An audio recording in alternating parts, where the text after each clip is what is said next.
This is Donald Parham of the LA Chargers, and you're listening to Chargers Unleashed, part of the LA Football Network. Stay jiggy. 3, 2, 1. This is the Chargers Unleashed podcast. Here are your hosts, Dan Wolkenstein and Jake Hefner.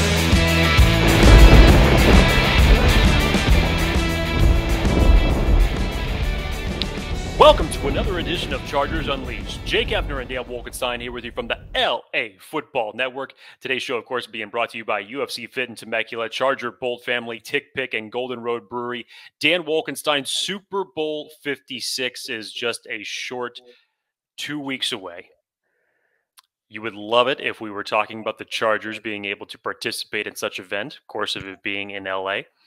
But we're not. Instead, they are witnessing their counterparts participate, the Los Angeles Rams against the Cincinnati Bengals. But Dan, we're not here to talk about that.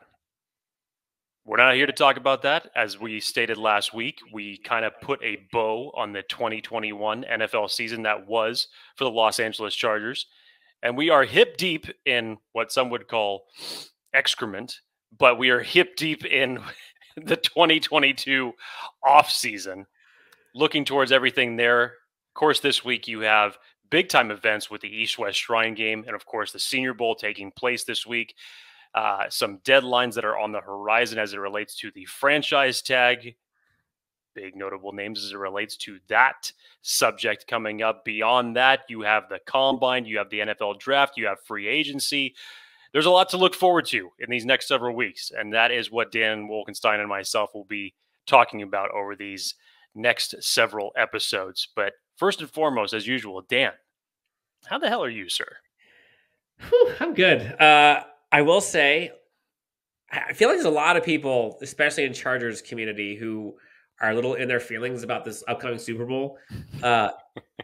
Honestly, I'm kind of not. Like, I kind of like respect to Joe Burrow. I like my quarterback, but respect to Joe Burrow. Like, the kid's done he's a very good quarterback. You can't take anything from that.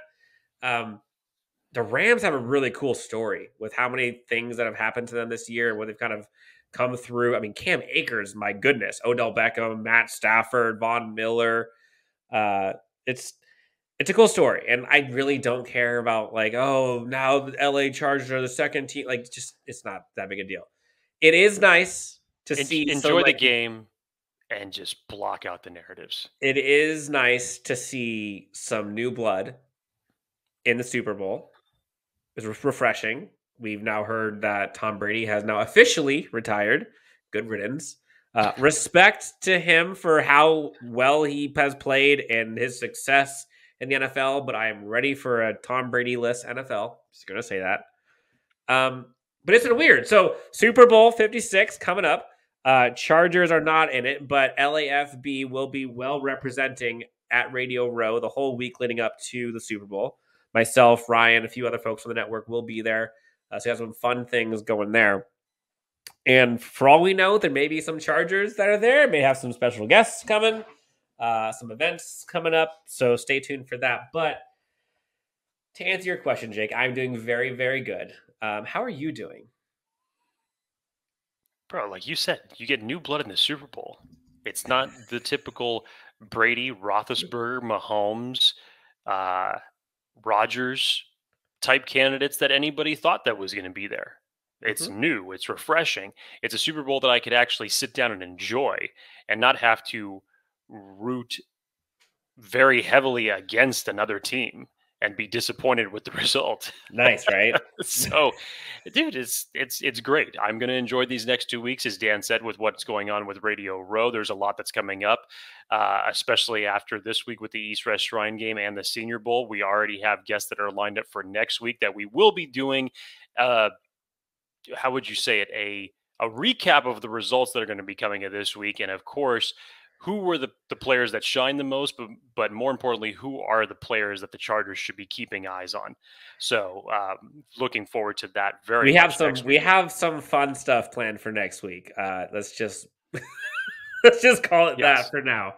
Some people who know a thing or two about college football and about the Senior Bowl and have quite the experience doing so. So Today, Jake, Chargers content. That's what the people are here for. There's so many things the Chargers need to do this offseason. I mean, last episode we kind of set the stage of what kind of needs to be done, where the priorities lie for the Chargers. How, like, just to kind of set everything up, like how you like last episode, you talked about the Chargers and Tom Telesco and like how this is like the hottest of hot seats that he is on. No question. When does the grade for him start? You're talking about for this upcoming season? Yeah.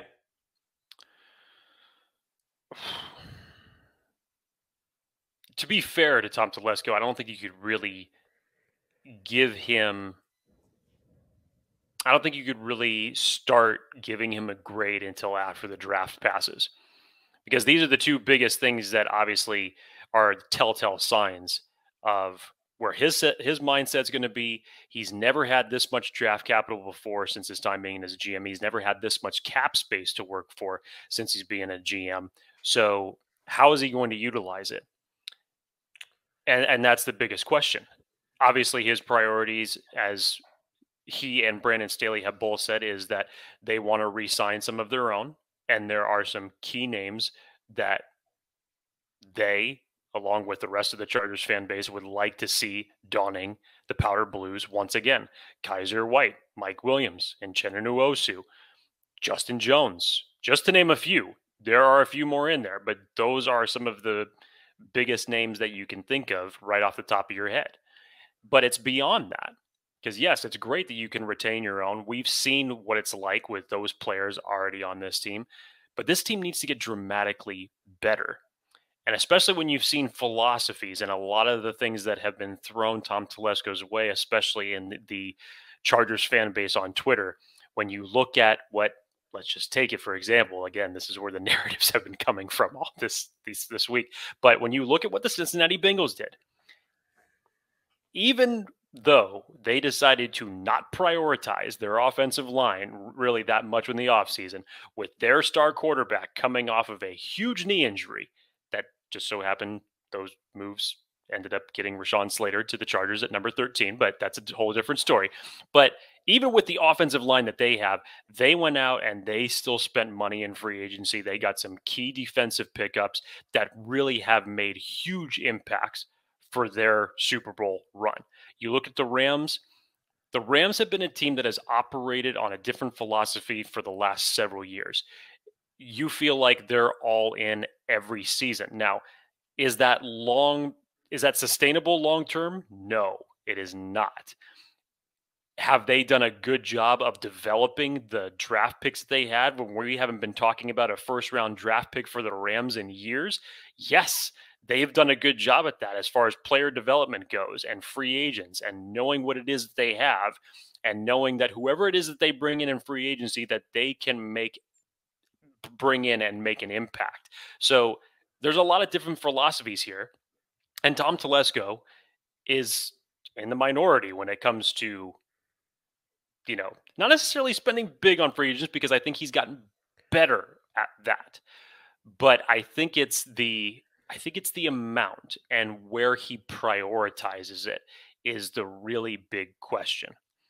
Because if you were to look at this, and this is the biggest season for that, to me, it's been years since Tom Telesco has sufficiently put priority into the interior of this defensive line. It took him forever just to fully prioritize the offensive line. Finally, he did that, and he swung big. You changed 4/5 of the offensive line from 2020 to 2021, and it paid huge dividends. They went from arguably the worst offensive line in the NFL to above average. Correct. Better than probably what we thought that they would be in a year one with that type of combination and that type of turnover on the offensive line. The same philosophy needs to be taken into the interior of this defensive line, possibly the secondary. There's a couple different places that you could prioritize it, but this is actually the best part about this, because wherever the priorities go, this is what's going to make the draft that much more interesting. Because I know everybody's focus is interior defensive line, that has to be the draft pick number 1. And I don't argue that fact because there's a strong argument to be had. But we're not just an interior defensive line away from a Super Bowl. We're just not. The depth for this team was another issue that reared its ugly head for Tom Telesco. You have 11 picks in this upcoming draft. Am I or anybody else that should be expecting to hit on every single one? No, that's not going to happen. It's not realistic.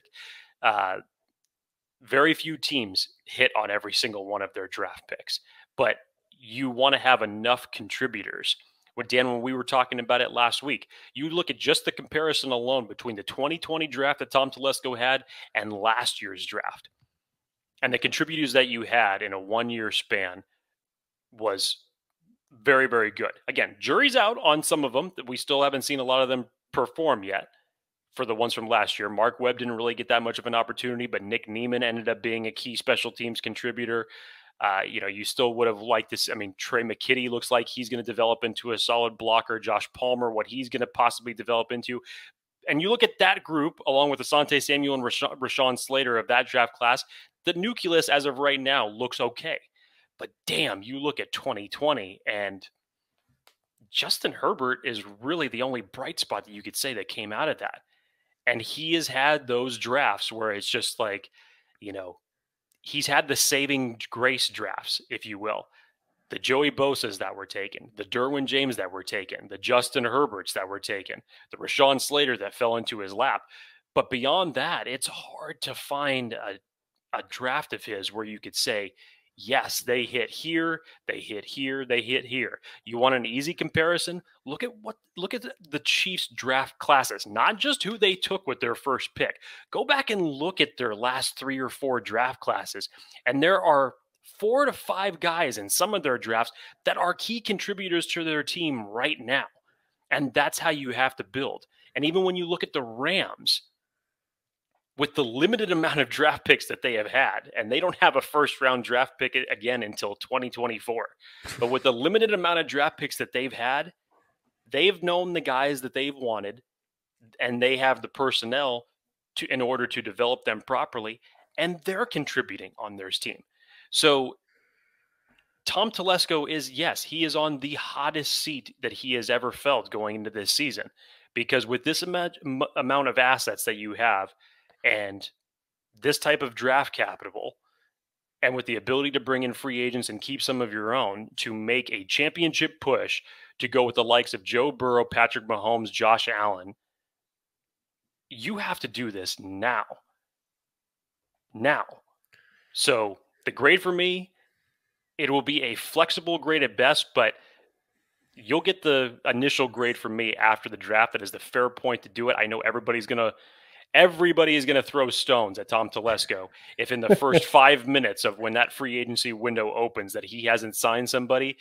The gauntlet's already going to come down. I can already see it. But to be fair to him, let's just wait until the draft period ends to give our initial grade on it, because we can go in a million different ways here. It's tough because I think we kind of talked about it briefly on the last episode, but there are so many paths to success for Tom Telesco and the Chargers this offseason. And like there's so many scenarios in which you can see the Chargers going. Like the Chargers could go all in on defense in free agency to where they can go all in on offense. And it wouldn't be in the draft. And it wouldn't be a bad thing. No. Or they can go the opposite. Now, I would argue they probably shouldn't go that way. Yeah, maybe not. Yeah. But like they could. If they said they wanted to go crazy on wide receiver, or they wanted to do some depth on offensive line, or running backs, whatever, like they could. And then they can go all in on defense on the draft. They can do a blend of both. They can get creative with like how they want to figure out this wide receiver situation. Potentially, they could look to the draft to potentially replace Mike Williams, or they can keep Mike Williams and go a different direction. But what I think is going to be important, what I think we're going to see quickly, is I don't think Tom Telesco is now going to be able to draft for the future anymore. I think the last couple of years he has been like, I think he's had to kind of build this team up again. And he started it with Justin Herbert kind of setting the stage. Then he fixed the offensive line, and kind of that's all kind of leading into the 2022 season. You're now in year 3 of a bona fide superstar quarterback on his rookie deal. You can't be looking 2, 3, 4 years ahead anymore. This is like, we got to get guys that are going to help us win right now. And so the difference from what we saw in the past with some of the guys that we re-signed versus now is like there's a lot shorter leash for these decisions that he's making. Like, for example, we look at the guys across the street, like the Rams. They didn't go out and sign Odell Beckham Jr. because of what he's going to bring in 2022. Unless we're talking about this playoff run. But the 2022-23 season, that's not why he's here. They can give two shits about that right now. Same with Von Miller. I would probably assume Von Miller's not going to be there next year. But they know they need to win right now. And so that's what I'm kind of curious to see this offseason. It's like the guys that they bring in, I don't think it's going to be... there are certain positions that we need to have depth, and I get that. But then I think you're going to see a lot more of like, this dude has to start. This guy has to be a huge improvement from what we had in years past. And so, like, I think first check is going to be what happens with Mike Williams. That's going to be the first, like, sound the alarm moment for Chargers Twitter, if you will. And then probably the next one is going to be like day one of free agency, which I don't want to get people's hopes up, or I don't want to like make people upset, but like, you're probably not going to see one in day one. You're probably not if you know your GM. So I don't know, man. I'm like anxiously optimistic. I mean, I'm always kind of optimistic, but I'm also like realistic with this idea that like, there's no more excuses. There is no more kicking the can down the road. Like, there is no more like, we're building something here, wait till next season. Like, this is it. No. And I think that's, there's a lot of people that are calling for Tom Telesco to be let go or to get replaced and all that. And like, I understand the frustrations because I think everyone is tired of this, like, oh, wait till you see us next year, myself included. But I genuinely think that the entire organization now feels that. From Spanos down to Telesco to Staley to Herbert to Joey Bosa, Keenan Allen, Derwin James. Like, these guys are now like, enough's enough. Like, this is it. So I think that's kind of what gets me excited, is like the idea of looking at it through the lens of which of these players is going to help this team right now. Like the Josh Palmer pick last year was not a right now move last year. No. That was a future pick. Like, I don't know if what I'm saying is making sense, but like, it's very like sudden, the urgency. It is. My retort to you is, are you excited or are you scared? Because I think that there's at least if you've been paying attention to Chargers Twitter lately, it feels to me that more people are scared of what Tom Telesco won't do, as opposed to the possibilities and with the assets and the draft picks that he could do. And again, this is simple, just going off of past reputation, but let's not forget, this is a GM now that is now hired on his third head coach since he has been with this team, has had plenty of opportunities to build this team up for the future several times. You go back with the quarterback that you had in Phillip Rivers, could never improve the offensive line during the tenure that he was here. It took, Phillip was probably sitting at home on his couch last year watching all the moves that Tom Telesco made for the offensive line last year, saying, why couldn't I get any of that? And he was probably sitting there watching the Raiders game week 18. It was like, kind of used to this. But And then on top of that, Dan, I mean, we talked about it again last week. When you look at some of the players that Tom Telesco let walk, the Adrian Phillips, the trading up for Kenneth Murray, the letting Denzel Perryman go, who had a career year in Las Vegas this year.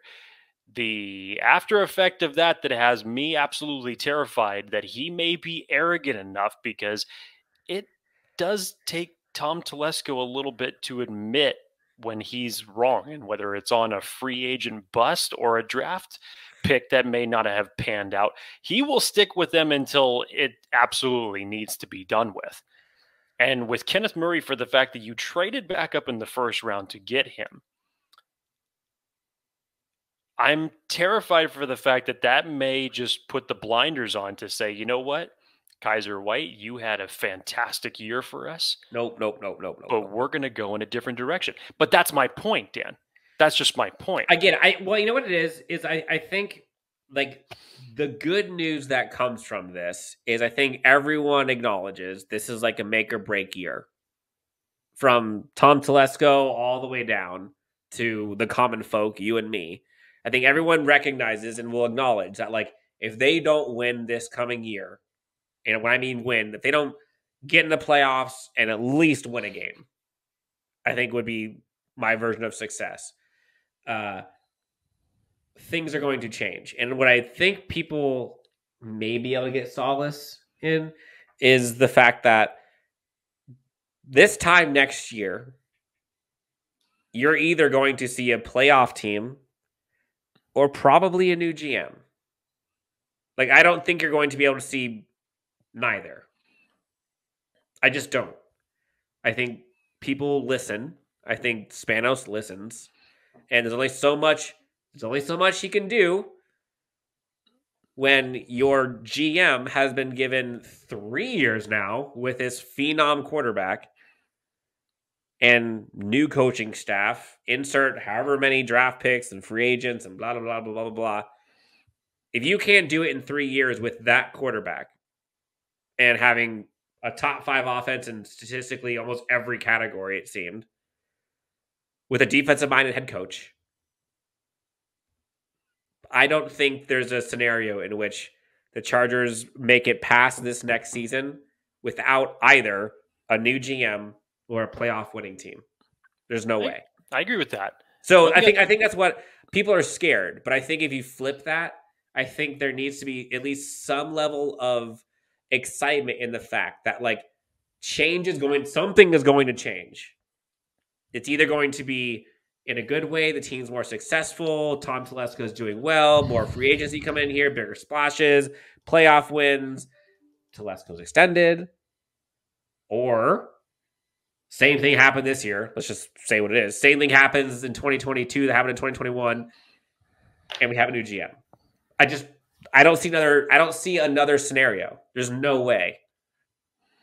So take that. Like, enjoy that, embrace that. You have one more year. This is a prove it year for everyone. But at least, like, something's going to happen.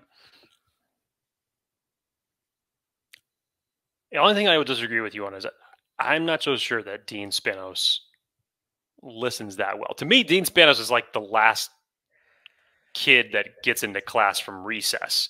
That's like, oh, I didn't hear the bell ring type of thing. That's who I see Dean Spanos as an owner. Wait, there's a bell for recess? Right. It's like, hey, you hear that? No? Okay, whatever. I'll be, we'll hit you with a late pass in a few minutes.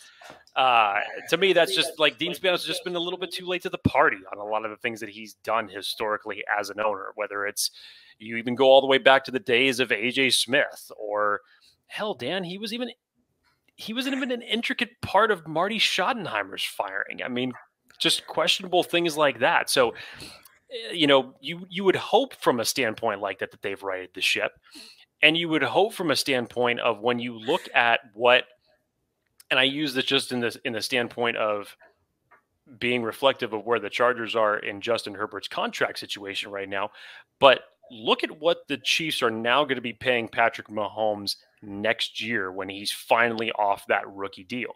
But hey, for them, they were able to accomplish a lot in that span of time during his rookie deal.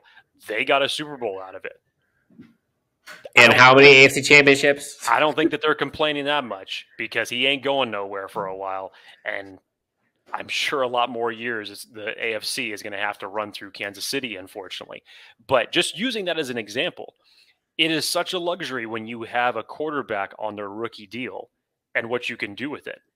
And this year is no better opportunity to build around your franchise and make your team a contender, especially when you look at the murderer's row of quarterbacks that you have to contend with in the AFC alone. That's not even talking about what could possibly develop in the NFC. And just in your own division, the path to the playoffs, Dan, we've said this for 2 years now, the path to the playoffs starts in winning your own divisional games. Chargers started off good doing it, but damn, that second half of the season was awful. They ended up what 500. They won 3-3. I think they beat the Chiefs, Broncos, Raiders, and lost to the Chiefs. You split with each one of your divisional rivals. All right, so sticking with the Tom Telesco here, I feel like we're having a theme. I'm gonna do a quick. Chargers Unleashed has now become the Tom Telesco bash session of 2022, and this isn't necessarily a bash session. Moving forward, quick little buy or sell questions for you, Jake, on some scenarios. Okay,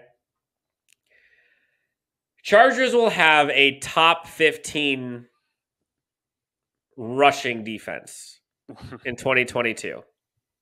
Buy or sell? It's too early to call right now. And I say that just because of the fact that you have Linval Joseph as a free agent, you have Justin Jones as a free agent. How is Jerry Tillery going to develop going into another year in the NFL? This is just putting your faith in Staley. This is just what I'm saying. I understand that, but you still have to look at all the elements in the equation. You would expect that from your comments that you hear from Brandon Staley, that their number one priority is going to be able to fix that interior of that defensive line. Now, however means that is that they do it, whether you go out and you spend it on a couple free agents, whether you spend 3 out of your 11 picks on interior defensive linemen, who knows? But that has to be the thing, number one. So they have to do that. Like there's no way to me that they could come out at the beginning of May and saying, hey, here's what we did over the last 2 months. What do you think? And there not be a dramatic shift in the interior defensive line. That would be just a huge failure. To me, do I think it's going to be top 15 going from where they were this year, which was look at the 31? Offensive line a year ago versus this year. I get that. Here's the good news. Much like we said with the offensive line a year ago, you can't get much worse than what you did this year. So the really only other direction to go is up. So I would assume that they're going to get better. Are they going to be top 15? Top 20. Top 20. Top 20.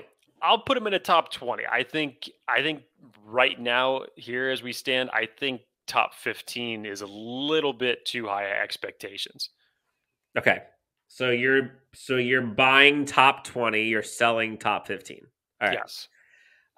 Buy or sell, Mike Williams is going to be a Charger in 2022. See, now this would be interesting. There's a lot of reasons to think that Mike Williams could come back next year.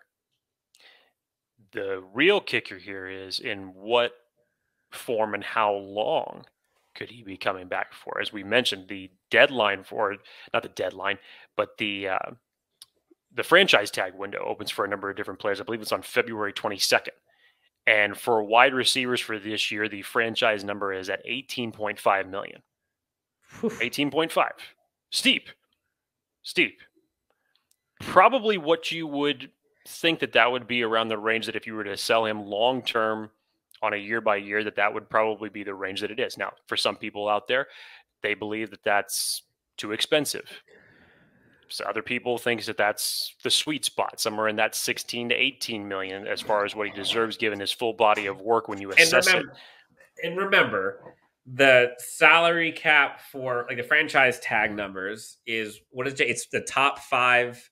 It's the average of the top 5 wide receivers or top 5 at that position salary that year. Is that correct? I believe so, of that year, yes. Of that year. So basically what we would be doing is we would be paying Mike Williams like a top 5 wide receiver in 2022 if we were to franchise him. Correct. And then people wonder, oh, is that too much? So imagine if Mike Williams wants an $18 million contract per year for 4 years or 3 years, pick a number. Do you want to pay Mike Williams as a top 5 wide receiver in the NFL? And that's why I say, in what capacity will the Chargers be bringing him back? Because as Daniel Popper said about it, and this is one that I actually see as the most feasible option, to be perfectly honest with you, is that the Chargers end up franchising Mike Williams. And this gives them the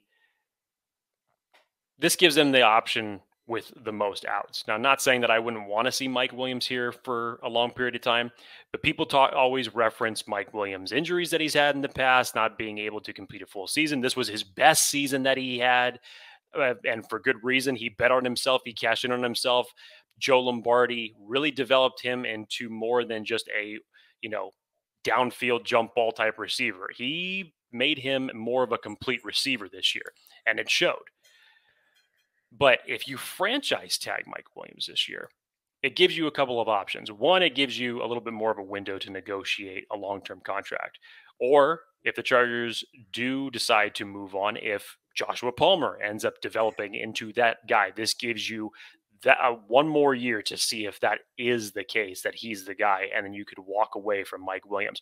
Or, God forbid, Mike Williams gets injured and you're not locked into a long-term contract. However it is, that would be the one that would leave the Chargers with the most options. Now, would I like to see Mike Williams here long-term? Yeah, I would. I think the rapport that's been built up between he and Justin Herbert is great. I think you put him in another season healthy with this offense and these coordinators and this coach.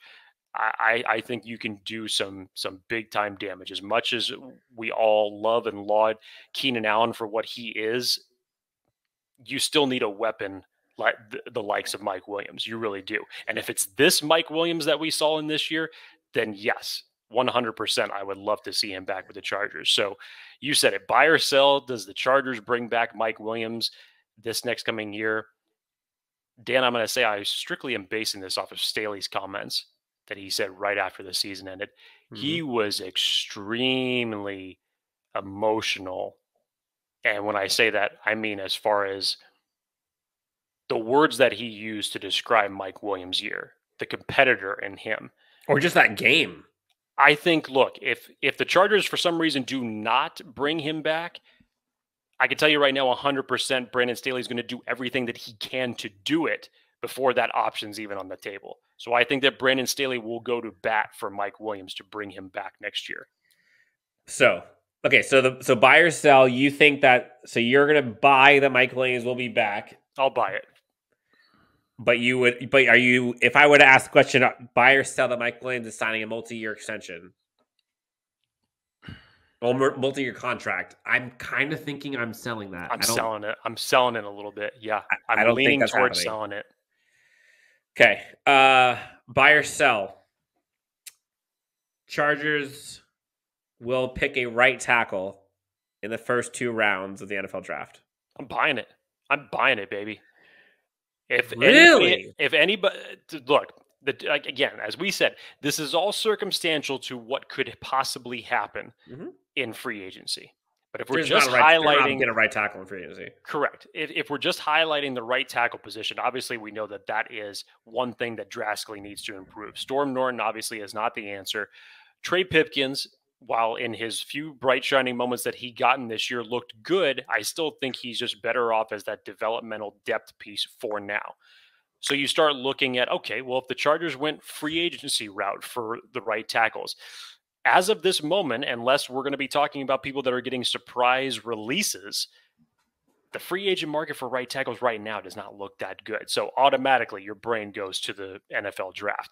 And if you have been watching some of the East-West Shrine footage that has been recorded this week, or the Senior Bowl footage that has been recorded this week, there are some studs for a right tackle option for the Chargers to select, whether it's at 17 or, God help me saying it now, Dan, the Chargers trade down in the first round. I've got one of my favorites, Louisiana's Max Mitchell. Love that kid. That kid was pancaking people out there today. But there's the Trevor Pennings of the world. There's the, why am I forgetting his first name, Dan? Falele. I don't know why I'm forgetting I haven't his gotten first to the name offensive right now. line yet. But there are a lot of options. Now, and again, this is all circumstantial to what could happen in free agency. But you said within the first 2 rounds, could the Chargers be taking a right tackle? 100%. Absolutely. So you're buying right tackle in the first 2 rounds. Yes, I definitely see that as a possibility. And honestly, I wouldn't be disappointed with it. But as I told you off air, I said, okay, if the Chargers are going to take right tackle X at 17, my follow-up sentence is going to be, what did they do in free agency to fortify that interior defensive line? Because it better be good to justify that pick. And you better be telling me that some of the premier interior defensive linemen are off the board when you're making this selection. All right. And last one, roster-wise. Chargers are going to get their version of Tyreek Hill this offseason. You love this topic. You love this topic, and I fully understand why. Let's just say it like this. If that's the case, if they are going to get that type of a wide receiver, this is a damn good class to do it in. The wide receiver class is deep this year. And what's the one thing that's really eluded the Chargers offense when you look at their receivers? Keanu Reeves and Sandra Bullock. Yeah, exactly. Very nice segue there, Dan. Speed is what Dan was getting at there. Very nice, Dan. Good job. Speed and essentially yards after the catch. But speed really is a thing that this wide receiver group has been lacking for several years. And there's about 7 to 8 good speed receivers. I know Dan has one of his favorites. And spoiler alert, we will actually be interviewing one of Dan's favorites next week here on the show. So excited to finally dive into that. But yes, Dan, talking about speed, talking about wide receivers, I have normally been of the proponent, especially with this team's needs. You've heard me over the last several years that I wouldn't be going wide receiver first round. I can tell you now that this is probably the first time that I have come around to where, again, circumstantial, of course, depending on who's on the board and what moves have been done on free agency. If you told me a guy like Treylon Burks was available at 17, I wouldn't be mad at it in the Chargers taking him.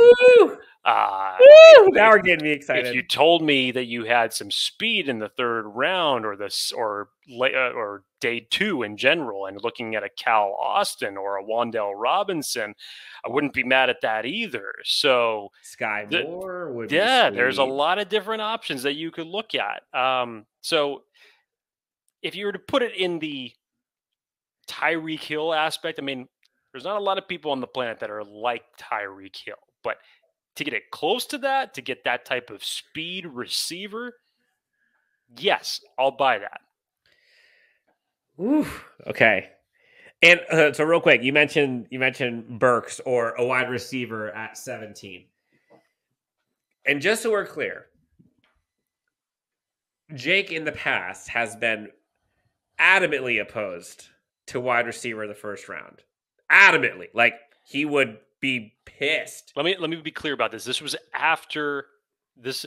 My feelings towards this were after Mike Williams was drafted 7th overall by the Chargers several years ago.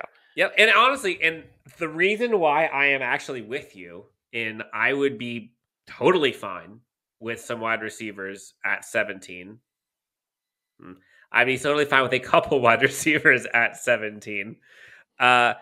Is because 17 is very different than 7 or top 10. or 13 when your left tackle is non-existent. Like right now, there's some dudes you can get at wide receiver. So at 17, you're arguably maybe getting like wide receiver 1 or 2 in this year's draft. You could. Depending on how the dominoes fall and depending on how people have them ranked on their board. You could be getting your wide receiver 1 or 2 in this draft. However you want to look at it. Sure. Okay, here's another one. It's a bonus one. Okay. What position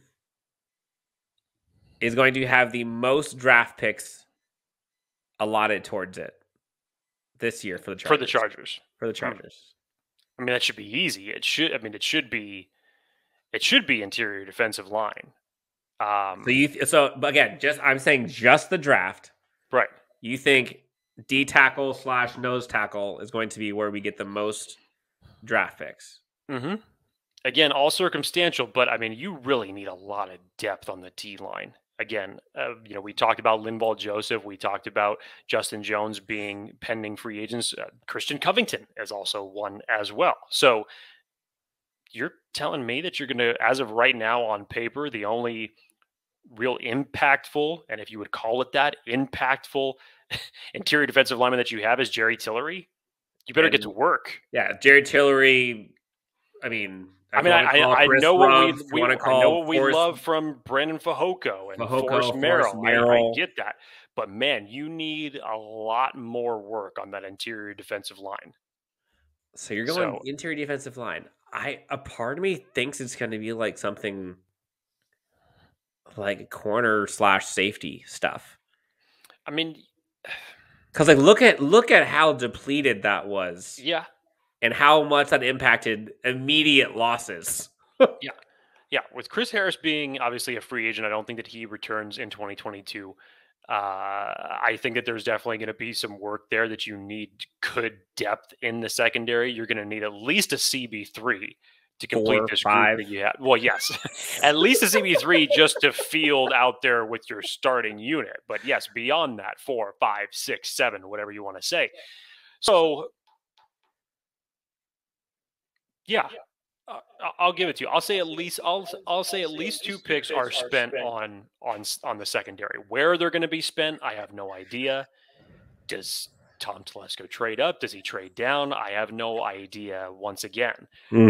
But again, we're talking about 11 draft picks, and while a good handful of those are in the 6th and 7th rounds, who knows what's going to be done here. But if we're just talking about fixing depth outside of, day 1 and day 2, then yeah, 6 and 7 is where you're going to build out a lot of your special teams. You found that this year. Found a key piece in Mark Webb, who unfortunately didn't get to participate that much. Found Nick Neiman, who became a key special teams cog. So if you're going to build out your depth, do it there. But just make sure who you're getting is going to be able to contribute. That's all I'm going to say.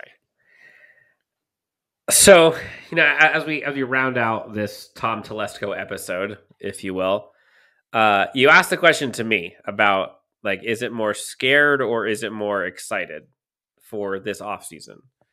Ask yourself that, Dan. Ask yourself that really.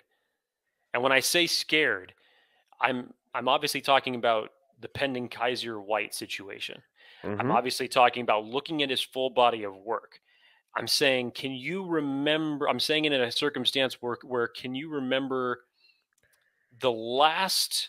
I would probably say when he was drafted, Dan Feeney was a nice 3rd round pick to make, but that didn't end up panning out that well. The 3rd round has been the kryptonite historically. Even like Forrest Lamp. Forrest Lamp was supposed to be.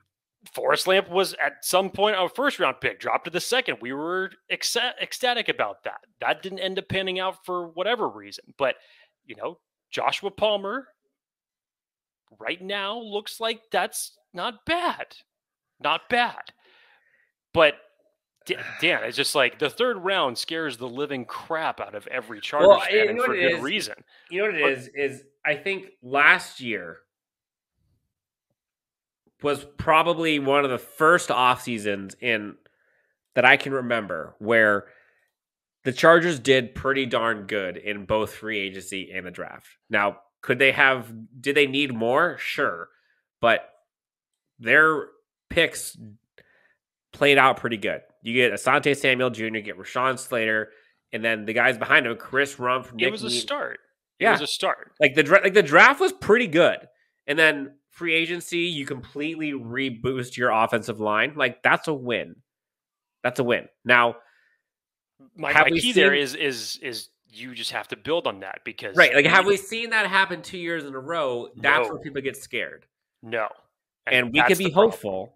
We can be hopeful. And yes, this is a new sense of urgency that we're feeling with this team. But does history show you that the Chargers can go 2 for 2 in 2 years with offseason success? Like, history doesn't bode well. No, it does not. But, like Brandon Staley says, what does he say? We're going to ride this thing to places it's never been before. And, like, you don't know. And I think that's the hardest part about this is the variable that, like, Brandon Staley and company and Justin Herbert, just, like, they bring this new variable of, like, you got a chance with them, or at least a feeling of, like, yeah, but, like, they got that guy. Like, Brandon Staley isn't going to let Tom Telesco let go Kaiser White, is he? Like, there's no way. Like, you have that if it was, like, Anthony Lynn, or if it was, like, I don't know, Schottenheimer or Norv Turner or whatever, they would just be essentially, sure, Mike McCoy, yeah, let's go ahead. Okay, I'll figure it out. That's not Brandon Staley. Like, I just don't see that happening. Now, I don't know, man. If I would probably say, honestly, I'm probably 50-50. If I had to bake a pie and the ingredients that I had to offer were either fear or excitement, it's probably 50% fear in that pie and 50% excitement. Okay, here's the better question. In the near hour that we've been talking about this, your first words that you said as far as going into this offseason, you were excited. In less than an hour, how much has it gone from excitement to fear? Well, after talking to Jake Hefner, man, I could bring a comedy house down, man. I could bring all the crickets and the bad moods out if I need to. Jeez. All right, so I'm just keeping it real, man. No. I'm going off history, dude. No, and honestly, like, you kind of put me in trying check to read the tea leaves the way they are. Yes, and I think that's important. Like you mentioned, just kind of like to keep it real, and like I think we try to. And I know sometimes both of us get caught up in the moment where you could be overly or dramatically pessimistic, or I could be overly optimistic. And like that's just kind of who we are. Like, that's not us putting up front. That's just what we are. But I think it is good that we have each other and ourselves within the community here to kind of keep ourselves in check. Can you imagine if the chat room was live right now? Holy crap! I can only imagine the mute what button would people be live. would have said right now. So chat room would be on fire. We'll have to bring this one back. The good news, Jake, is we are one episode away from getting into arguably, or if not your favorite time of year. We get to start talking NFL draft prospects, Senior Bowl. Talk about it. And you're about to see more smiles out of Jake Hefner in the next couple months than you have seen in the last 10. Because it is about to kick into high gear with off-season talks for all things NFL draft, free agency, as well as, we got some franchise tag stuff to figure out. Who's staying, who's going. And by that point, we'll probably find out who the next Super Bowl champion is. Like, is in the AFC, is in the NFC. There's... Okay, now I'm back to being excited, Jake. I'm so excited for what we have in store. We have so many fun episodes coming up. We're going to get to all of the positions going from... We're not talking quarterback in the NFL draft, which is nice. But pretty much every other position we can think of we'll be talking about, as well as free agents, as well as some of the comments and questions and topics that you guys have. We'll be eliciting some of those from you too. Jake, anything else you want to discuss with the good people before we head out of here? Next several weeks are going to be wild, dude. It's going to be wild. We were deprived of a combine last year. I'm excited to finally get that back up and running. The East-West Shrine game this week, the guests that we already having, not one, but two of them that we will be having next week, which we're really excited to have for you guys. As Dan mentioned before, as the weeks go on, as we get closer through free agency and the NFL draft, we will be going through each one of our positional breakdowns, much like we did last year. That was a lot of fun. And they were a long episode, so bear with, because Dan and I don't pull any punches, and we're not just looking at the top heavy guys at each one of the positions. We're literally looking at any possibility at any round. So we take as deep of a dive as you could possibly think into this. So if you can bear with us listening to our bullshit for the better part of an hour and a half, please do, because we'll be talking about it. I've got Jay. I was just looking at my draft prospects I've looked at and my interior defensive line. I've got. How long's the list right now? I was gonna say I've got 24 currently. I was gonna say if you're not at least 10 deep, my friend, you're. I got 24.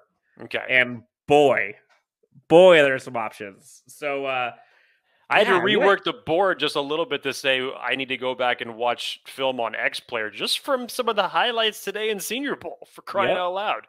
Yep. So that list is probably going to extend maybe about another 8 for you by the time that we get done with all this.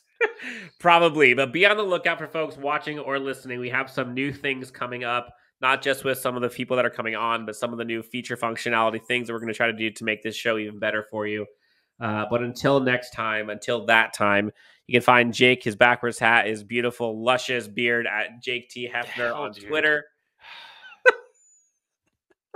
You can find myself, my stupid laugh at Chargers Homer on Twitter. Again, at LAC_Unleashed. We are Chargers Unleashed. You'll talk to us next time as we get all into all things NFL draft prospects. Until next time, have a great rest of the afternoon. Good afternoon, good evening, and good night. Chargers Unleashed, we out.